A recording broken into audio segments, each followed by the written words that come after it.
For those of you who have known me for a while know I have these traditions about my children's sermon. One of them is that at Easter time, the week before Easter, I always read Home for a Bunny. And you might remember that this year with COVID-19, Home for a Bunny was completely inappropriate, as the two little bunnies snuggled in there without social distancing in their burrow. This, though, is the book I read every year before the first day of school. And we're going to kind of see how this fits this year. It is this wonderful story called The Kissing Hand. And it is especially for small people, although I imagine some of us tall people also at times feel very anxious about doing something new. But it's about this little raccoon going back to school and not wanting to leave his mother. And it's about Chester Raccoon. Chester Raccoon stood at the edge of the forest and cried, "I don't want to go to school," he told his mother. "I want to stay home with you. I want to play with my friends and play with my toys and read my books and swing on my swing. Please, may I stay home with you?" And Mrs. Raccoon took Chester by the hand and nuzzled him on the ear. Sometimes we all have to do things we don't want to do. Isn't that the truth? She told him gently, "Even if they seem strange and scary at first, but you'll love school once you start. You'll make new friends and play with new toys and read new books. And besides," she said, I know a wonderful secret that will make your nights at school seem as warm and cozy as your days at home. Remember, raccoons go to school at night." Chester wiped away his tears and looked interested. "And a secret? What kind of secret? I love secrets."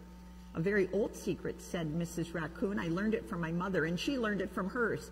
It's called the kissing hand." "What's that?" said Chester. "Well, I'll show you."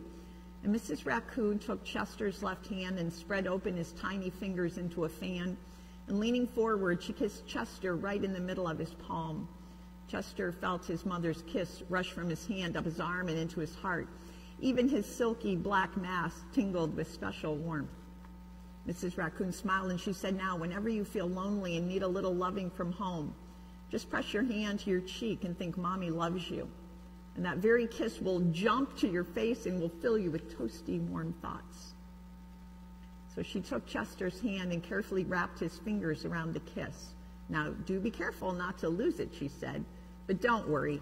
When you open your hand and wash your food, I promise that kiss will stick." Chester loved his kissing hand. Now he knew his mother's love would go with him wherever he went, even to school. That night, Chester stood in front of his school and looked thoughtful. Suddenly he turned to his mother and grinned. "Give me your hand," he said to her. Chester took his mother's hand in his own hand and unfolded her large, familiar fingers into a fan. And next he leaned forward and kissed the center of her hand. "Now you have a kissing hand too," he told her. And with a gentle goodbye and "I love you," Chester turned and danced away. And Mrs. Raccoon watched Chester scamper across a tree limb and enter school. And as the hoot owl rang in the new school year, she pressed her left hand to her cheek and smiled. The warmth of Chester's kiss filled her heart with special words. "Chester loves you," it sang. "Chester loves you." And Chester went to school, keeping his kissing hand close. I love you.